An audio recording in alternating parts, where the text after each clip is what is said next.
Hi, hello everyone. And today we have an amazing, beautiful, young, vibrant lady with us, none other than Rumaiza Fathima, who has made up to Hello. civil service examinations with rank 185. So it's again a wonderful moment for me as well because again she is hailing from the God's own country called as the state of Kerala, from the district called as Thrissur. So again, another female is hailing from there who has really explored a lot in her career as well, I can tell. So again, talking about Rumaiza, she's a well studious girl. She's an amazing, gem of a person as well as I know her. And Sumaya is somebody, I mean, Rumaiza, sorry, not Sumaya, Rumaiza is somebody who has even shown great in academics. And there is an important factor which I should say about her. That is, she was offered a job in the so-called multinational global company, that is Goldman Sachs, and she was an intern there, and then she even was offered a job. She rejected it completely, and she came to serve the country or the people, and she opted for civil service. So now we all know that getting a job in a private sector is something, yeah, we can earn like anything and all this stuff. But now she literally rejected that in such an MNC. Come on, Goldman Sachs, and she came for this. And finally, she made it up. So yes, we have this amazing, wonderful, vibrant young woman with us today. So yes, I welcome you, Rumaiza, to this wonderful interview along with Unacademy. So this is Nisha, Nujumudeen, and my heartfelt congratulations, actually from me and from my team, for your wonderful achievement. Thank you, Nisha, for that very kind introduction. I'm very thrilled to be here. Yeah. So yeah, it's been a great journey so far. I mean, the days of waiting and anxiety is finally over, and there's, as you can call it, there's light at the end of the tunnel kind of moment for me right now. My parents are thrilled. I come from a very small town called Guruvayur, and literally nobody has in recent history nobody has cleared the exam, and the people here, the community, all the cultural groups, everybody is super thrilled, and they've been showering me with so much love. I'm floored by all that they're doing to me right now. So it's a great place to be in currently. Wonderful. So I can understand the happiness you have within yourself because it's not you just who won the examination, but then you literally made your family, your community, in fact, our community, I should say our community because I also belong to the same community. So are proud because breaking the stereotype, breaking the barrier, coming out of the shell is the difficult task. So literally you are one such example, hailing from such a community, such a background, and you have broken the glass ceilings and you're flying out in colors. And one such example is this examination which you cleared. So yes, Rumaiza, so moving on to the questions which I've set for you, it's not any kind of big questions, but very simple yet enthusiastic questions. So civil service, we all know it's a long journey, right? So now the strategies each and everyone follow is different. So some people prefer for the coaching classes, some people prefer self-studies, etc., etc. So now apart from all these, though you go to coachings or whatever, there is something called as self-study. There is something called as Yeah. putting your heart and soul. So Yeah. would you tell me like what is that kind of special strategy, a unique strategy which enabled you to clear the examination compared to the others, because you would have heard a lot of people giving you advices, strategies, etc., etc. So what is your one message to the students, upcoming students? So what I have to say is that once I was sure that I got the right guidance and I had a path cleared in front of me, what I did was I knew for a fact that the rest I have to do, even if, people around me are helping. So the first thing I did before entering full on into preparation was to find out how exactly to study. Because I knew that, when I was in college, we used to like wing it. We would be like pulling all nighters and then, going to the exam with groggy eyes. There were times when I even slept in my exam hall. So I knew that that kind of strategy is not going to work for civil services because it has to be sustainable, and then you have to like remember stuff for a really long period of time, right? So the first thing I did was I Googled up, how to study effectively, like what are the most scientifically proven methods to be efficient in what you do. So I found a lot of results, and I was able to incorporate some of them in my own strategies.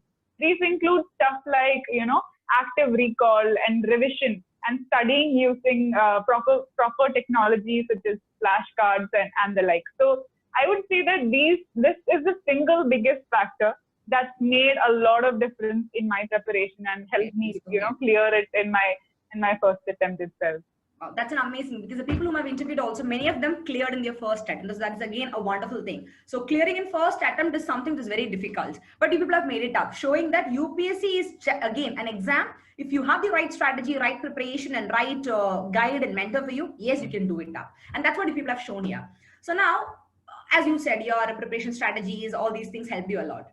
Now, apart from that, for UPSC, a proper guide or a mentor is something which is very much important, right? Though the books are there with you, it's not like that 1,000 books can give you complete knowledge. That is, you have to Exactly, exactly. So do you think there is a need for a proper guide or a mentor for UPSC as such? Matlab, somebody who can, apart from studies, who can keep motivating you, who can keep, making you feel that thirst of the examination. Yes, you have more to go. Absolutely, absolutely. There's no doubt that you need mentors, both in, to guide you through the exam, which I had ample of them, mentors by way of my friends, my family, and my brother. So I'll tell you a small anecdote. Okay. So every day my brother would call me. Almost, towards the end of the day, he would be like, okay, Rumaiza, so how do you rate your day? Like, how would you rate your day in terms of how you studied? Was it an 8 on 10? Was it a 6 on 10? Or was it, a 9 on 10? So this is something we used to do every single day. So this kind of motivated me to, give my 8 on 10 or 9 on 10 day after day after day. So that really made a difference and brought a lot more consistency in my overall preparation strategy.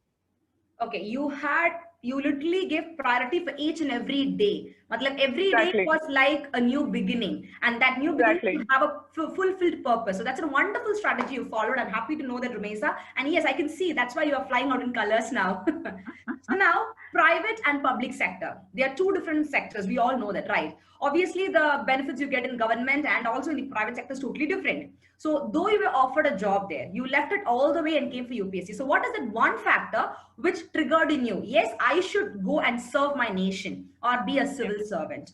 What is that one factor which motivated or which kindled in you to become a civil service officer? So I was in my second year when I got selected for doing an internship at the reputed Goldman Sachs, which is an American MNC. They had amazing pay for an intern.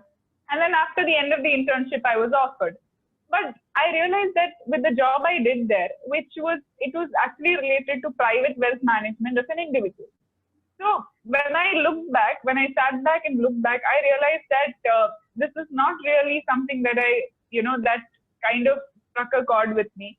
And it did not bring this kind of social change, which I was so vocal about when I was in my college, when I talk to my friends, and we talk about issues that are plaguing us, and we talk about issues about women and global poverty and the like. So I thought that even though I'm extremely thankful for the company for giving me all the exposure and all the experience and meeting some amazing people, I realized that at the end of the day, my true calling lied in social services and being with the Indian civil service. So I decided to take the plunge and not take up the offer that they offered me. Okay, that's amazing. So again, that not everybody does this. Very few people, because at the end of the day, it's said that the world runs in money. People say that to choose between money and power, it's very difficult, because some people say choose power because they think that yes, through power you can earn money and you can make a great difference, because money alone cannot give you everything. That is always there. So that's an amazing, again, an inspiring thing which I got from you. So now, talking about the UPSC strategy preparation on, I know that you hail from economics background, again, the same background where I belong to, and because I'm also an economics and current affairs faculty as well. So now I know it's a wonderful subject. In fact, it has a lot more things to do. So probably your options was also economics, right? Yes, it was. Yeah. So now talking about the optional part. So not everybody opt for economy. Very few people does it. And people who really, some people who have the background of economy, some people who are totally out of the background even come for it out of interest. So what is your strategy, or what did you feel when you took economy as an optional? Did it really help you to crack the examination? Yes. So to be very, very honest, I doubted myself a lot when I took up economics. A lot of people said, no, don't go for it. It's very tough. There is literally no people to help you. There were, especially from where I come from, there were no teachers, no institutes that offered coaching, no test series whatsoever. But then I realized I always loved economics. From when I was a student in school, I always loved the subject. I would spend hours reading about it. I read all kinds of popular, economics books and all of that. And I knew that it's something that I would like to spend a lot of time doing. If it were not for civil services, I would have pursued my academic career in economics. So I thought that if I took something else, I would not be doing justice to my beautiful degree, which I got from my beautiful college and all the amazing teachers I got there. I know it sounds very ideal, but being so naive at 21, this was one of the thoughts that actually motivated me to go ahead with economics. I doubted myself a lot, even after the prelims results came. When I started studying for mains, I was like really tense at so many points in life. But what I did was I took it one step, one day at a time, like I said it earlier. Slowly by slowly, I made, I was able to go and write the exam with about 70% confidence. And thankfully, on the day of the exam, I found that on paper one, which is the technical aspect of economics, I found that they had a lot of questions which I had prepared from. So I felt really thankful and happy while writing the exam. And I would say it was the first time, in all of mains that I had that kind of a feeling while writing. That josh and that happiness while writing it. Amazing. That will even while writing it. Yeah, exactly. Yes. It's an amazing thing to know, because many students who take optional as economy, they do come and tell me, ma'am, we are really a little skeptical to go with this, but what is your take on this? So again, even I, during my preparation and even for my Indian economic service, I say economics is a wonderful subject, probably because I'm doing PhD in that or whatever. So, but people from that, not from that background, still they're a little skeptical. But I do tell them it's an amazing subject if you really work on it. It is nothing out of the box or anything. It is about connecting to a practical life by understanding the concepts, a very simple stuff. So now, since you are another example, taking economy optional, you've made it up. So that's another kudos to you, Rumaiza. I'm so happy for that. Thank you so because much. it's even a proud moment for me to say that, see, come on, so many people have got the service through economics. And that even when you told me that while writing the exam, you felt so happy. I'm hearing somebody for the first time telling me that while writing the exam, I love the subject. Oh my goodness, what is that? Amazing, Rumaiza. So these are very simple little things which we, really enjoy from our heart, right? Yeah. So now in your journey, exactly. So in your journey, you know that when you thought of becoming a civil servant, you have your prelims, your mains, and of course the interview. There are 3 stages. So for the prelims, it is a multiple choice questions where, again, you have no option like your mains to write. Either 1 or 2. That's all. That's all. So now, what is the strategy, or what did you really do to crack the prelims examination? Because it's not an easy task. I know that. Yes, it is. That one. I would say. Yeah, please. I would say prelims was one of the toughest parts for me as far as I was concerned, because initially when I started taking the test series at my institute, I found that I scored 50, 60 points, 50, 60 marks as I started. But slowly and gradually, I made it a point to improve after every exam possible. They helped me a lot with a lot of tricks that you can use with which to solve prelims, such as the method of elimination and guessing with an educated guess. How can you cross out some options from the answers? And then most importantly, I would say that, my mentors gave me the confidence to take risks, because I was a very risk averse person, which made me, at the end of the day, attempt a very, very low number of questions in total. With that, Rumaiza, listen, you do have a very broad and good knowledge base. So this is the point where which you should start taking risks and, make educated guesses to crack prelims. So that gave me the boost of confidence, and I attempted almost 90 plus questions on my actual prelims for GS1, and I think that sort of did it for me. Helped you a lot. Wonderful. So now another quality which you got from UPSC is that somebody is risk averse, was going for risk. Come on, that's an amazing quality, because accepting challenges and taking risk is not for everybody.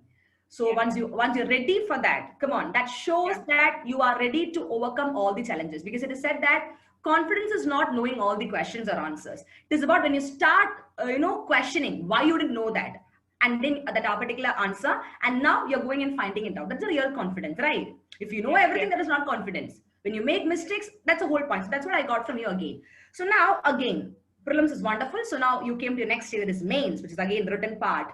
So now there is something called as critical analysis, then some keywords factors, right? In the examination. Yeah. So now, do you really think that for mains examination, having a vast knowledge is important, or to the point knowledge is required? Because many people keep reading a lot of books. So I'll tell you what my philosophy was, right? So I am a person who has read a lot ever since I was a child. But I realized that when you're going into civil service prep, the point is to read to the point and, to be able to recollect how much ever possible. So I would say that in all of my life, the least number of extra books I read was during my 2 years of preparation for civil services. So my philosophy is that less is more. Less is always more. That is, the less you study, the more you remember, and the more you can reproduce in your paper. So my philosophy was always to refer and go back to the same sources I did time and again, instead of referring to multiple sources regarding the same topic. It'll give you a false sense of feeling that acha, I have looked at so many sources, so I will potentially remember all of them. But you can never be more wrong. Yeah, that's a wrong conception. Wonderful. Yeah.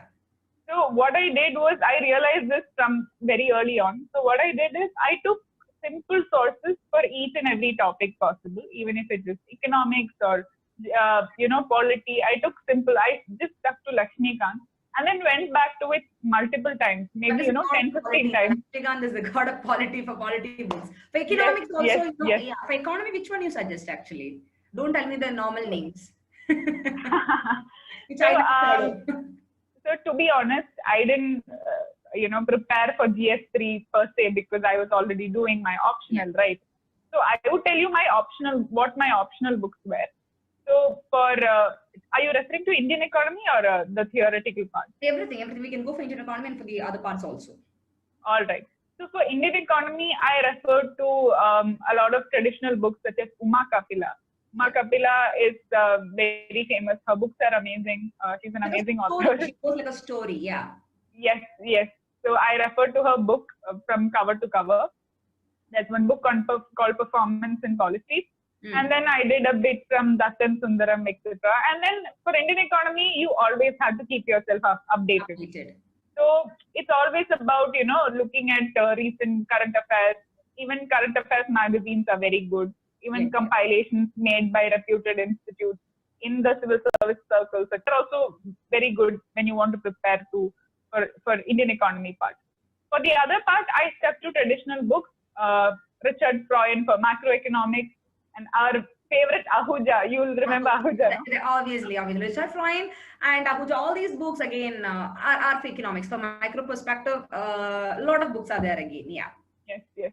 Ahuja and the big book for micro. Okay. Big book for micro. I refer to Jingen for development economics. Yeah, Jingen. And he actually cut copy paste from a lot of sources and make it very simple to the aspirants. Yeah. Very simple. It's a very beautiful book. Very beautiful book. Yeah.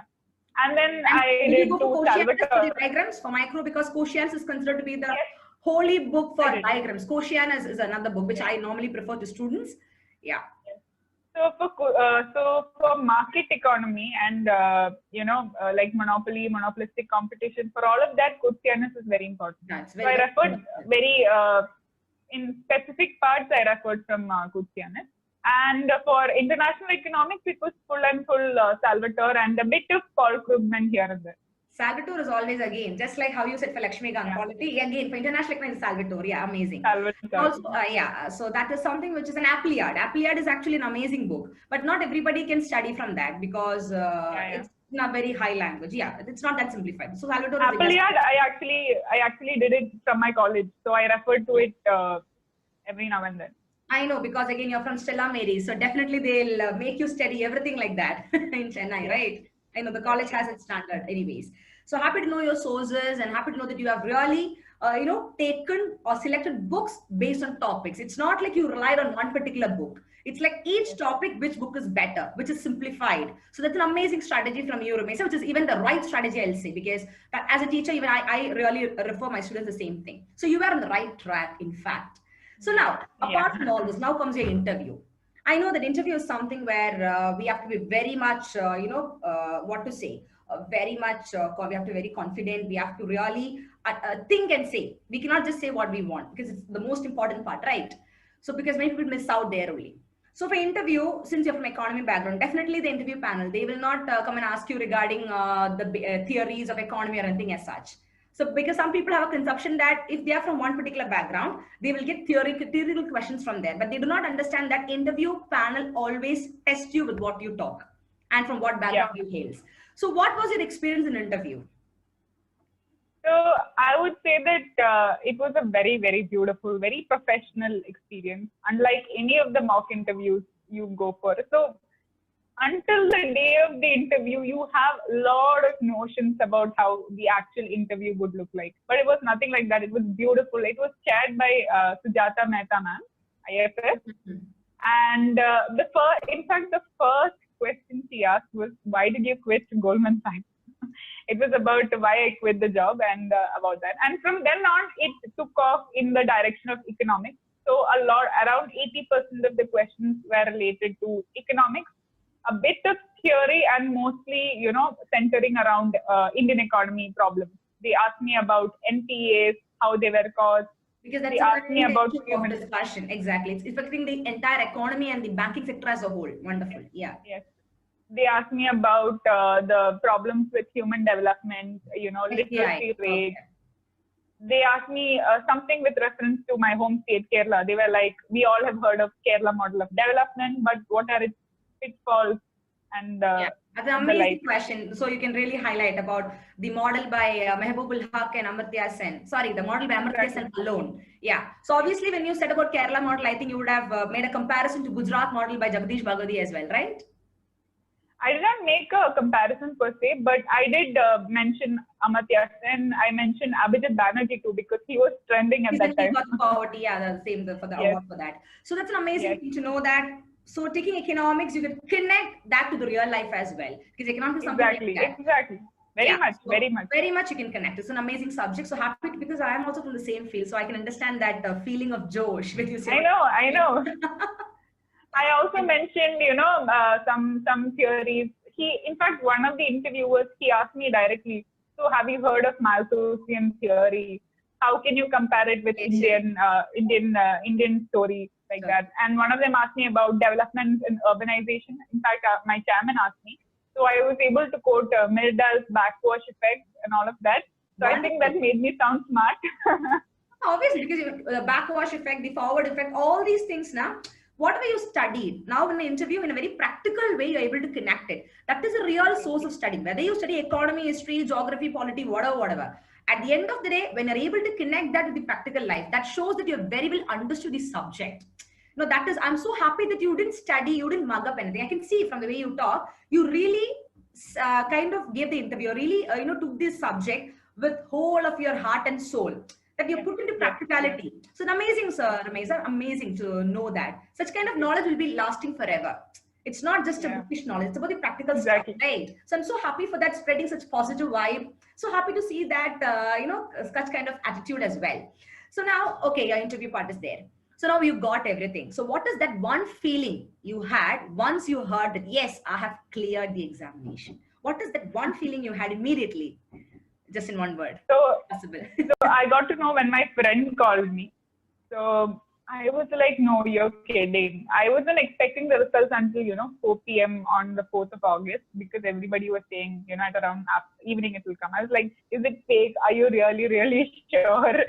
And then my hands were shaking so much when I opened the PDF myself. My mom was right next to me. When she saw the results, she got so emotional, and I got so emotional as well. So it was a very, very emotional moment for me, to be honest. So I hope you're going to really... after all, they've seen me toil, and I've seen my parents also taking a lot of stress from my part. So it was very, very emotional. And even now, congratulating me, giving me gifts. So So it's a very wonderful place to be in. I know. That's all your hard work has been rewarded now. Because UPSC is not just about hard work, it's about hard work plus smart work. Somebody who know to smartly climb the ladder of success will only fit into that destination. Otherwise, though you work hard, also you'll fall apart. That's a reality. And you guys have really proved it out with your hard work plus smart work as strategy, right?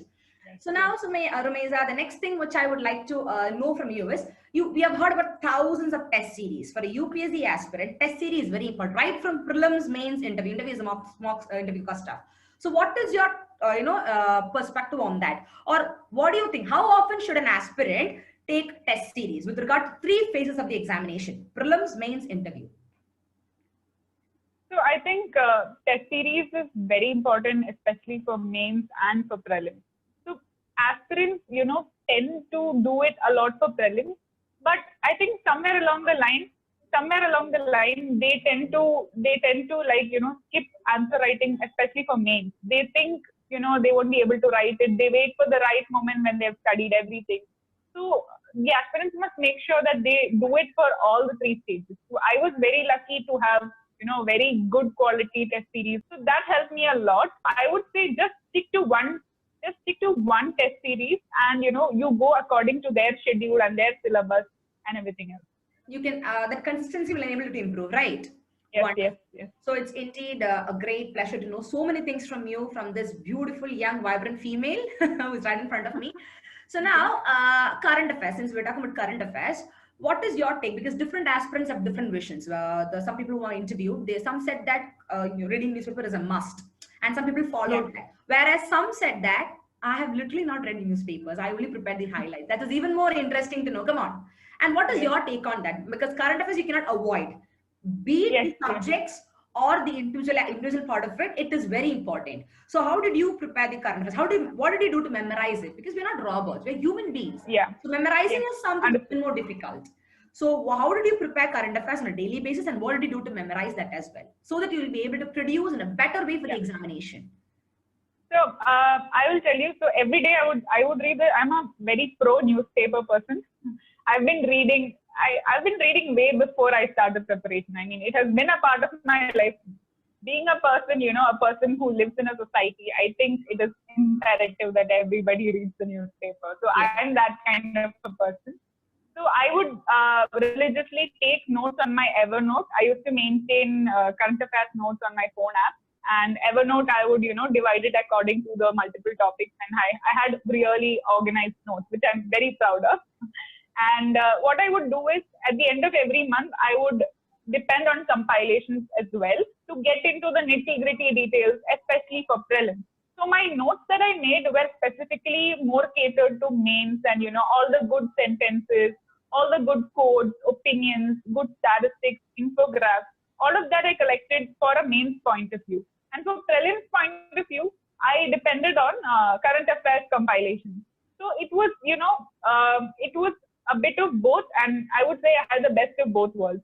So in order to memorize it, I would go back to these notes time and again. I would sometimes use flashcards to study them.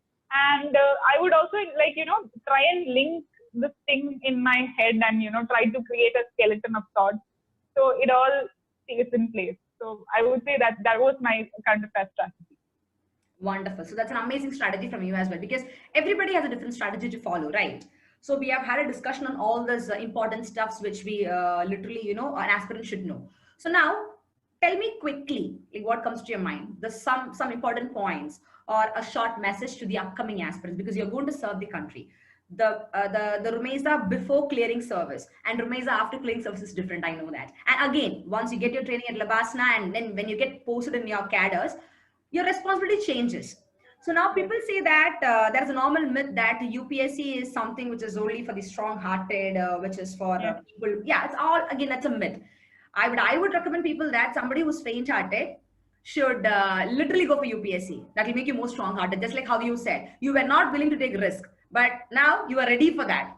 So that's an amazing thing, right? So what is the few things which you would like to share to the upcoming aspirants during the preparation and how they should be? It's not just about studies, but something else also. What is it? Yes, definitely. 5 points. Let's go like that. Okay, I would start off with, first point is getting the right guidance. Make sure you're at the right place and asking the right people. Don't just go about asking any random people. So many people will be so willing to give you free advice, which may or may not, really You're not affect going you. to take any free advices. You keep it to Yes, yourself. yes, yes, yes. Second point is there is no replacement to consistency, discipline, and, hard work. This is my second point, because consistency is the most important. I've seen people who get, really motivated and put like 12 hours a day, and the next day they just don't study at all. I think what is more important is, even if you're studying just for a couple of hours a day, make sure you do it consistently and every day. The third one is, try to learn from others' mistakes. We've seen so many aspirants making a lot of mistakes, throughout their preparation, and that's potentially or probably the reason why it takes 5 or 6 attempts before, they clear the exam. So I would say look into their mistakes and make sure you make course corrections every now and then. Every 1 month, look back into your own preparation and see where you have problems with. So I think that would seal the deal for you. Wonderful. So that's an amazing message you've given to the aspirants as well. Where, Nia, that is true. What you said is true. Consistency is everything. Because once you're consistent in anything, you develop that becomes a habit of you. It is said that 21 days of doing something regularly without a break develops a habit. So obviously learning 21 days continuously, be it for 1 hour or a couple of hours or even 3 hours, will automatically comes to your habit. It becomes a habit for you. So an amazing thing. And the next thing which I noted from you is you are so much with so much of vibe, matlab positive vibe, that it's difficult to shatter you. So there have been situations where people would have comment told you, right? No, you cannot do this. Why would you go for all this, leaving this job? Are you mad? You first, kind of, why do you want to waste time like this? People would have come and asked you that, right? But then you were so strong in your feet. No, I'm not going to listen to all those things. So how did you feel when 1,000 people came and criticized you for leaving your so-called private job and opting for this civil service? So I definitely did hear a lot of that, but I would say that it is not. I was not initially very strong-hearted, and it was all thanks to my family and my brother and my sister who supported me. They were full on They shared my own vision, so they knew that this is something I can achieve. So they continued to push me towards that, and they sort of cushioned me from all the negative vibes that was happening. And on a later stage, while preparation was going on, I did face many comments from people saying, "Are you are just, it's just your first attempt. You can't do much anyway." So that was something I had to like overcome all by myself. So I would like say to myself, "No, I'm gonna do this, and I'm gonna prove you all wrong." Wonderful. And yes, you've proven wrong. Come on. That's a kudos and hats off to you. And so much love to you as well, Rumaiza, for such a wonderful, positive, enthusiastic attitude you have. Because I hope that people like you are needed for our nation. And now, from here, when you go to the next step of serving the nation, instead of becoming a good IAS or a civil servant, rather, I would tell that I would love to see you as an efficient bureaucrat who can contribute actively in the process of nation building and who can really hold the hands of so many people to do the same. Yes. It's like passing on to another generation, you say, right? So I think a female like you can definitely do that. And yes, you have all sort of qualities in you as well. And I can see that beautiful smile of you as well. So tell me one thing, Rumaiza. WhatsApp, Facebook, and other social, media networks. Do you think that we have to stay completely away from that while your preparation? I think that's a kind of myth, right? Yes. So I did definitely cut down on my use everywhere, but you can use it to your advantage also.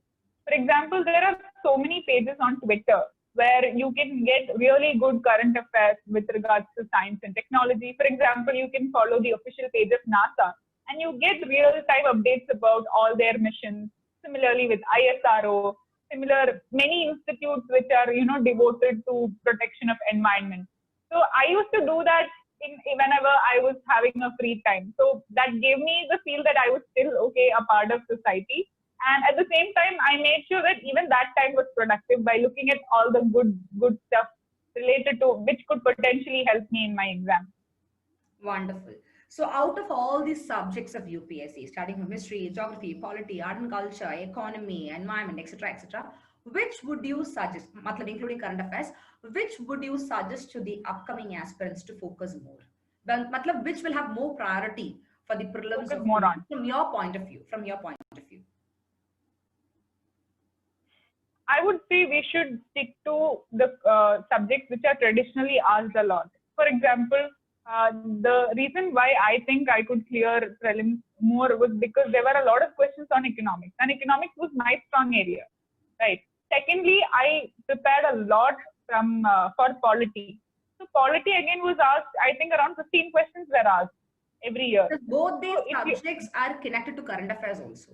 That is the next exactly. advantage. And the third one is in modern Indian history. So these three are fail proof. That is, when you study, you will definitely get results. But and environment as well. But for some subjects such as art and culture, it tends to be slightly unpredictable and it's very huge, and you may not be able to cover the entire syllabus. So did you? So I would say no, definitely not. Definitely I know. not. What I did also, people were telling 50% was not covered, but they were the right strategy. That is the whole point. Yes. So, but whatever I did cover, I was very thorough with. That was what made the difference. Exactly.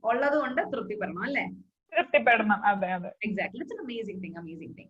So standing in this, limelight of getting a lot of applauses from people across the globe, I know it's a proud moment for you. So it was great having you on board, Rumaiza Fathima, who is Air 185 with us, that is with me as well as Unacademy. And thank you so much for giving such an amazing interview. And this interview is something like, I think I got to know more about you. It's not just a strategy sharing, but as a person, you could share your viewpoints, and which, come on, the aspirants or the audience, when they're seeing that, they'll understand. It's not just about books or about strategies or about PDF. It's about something else. Everybody is different, right?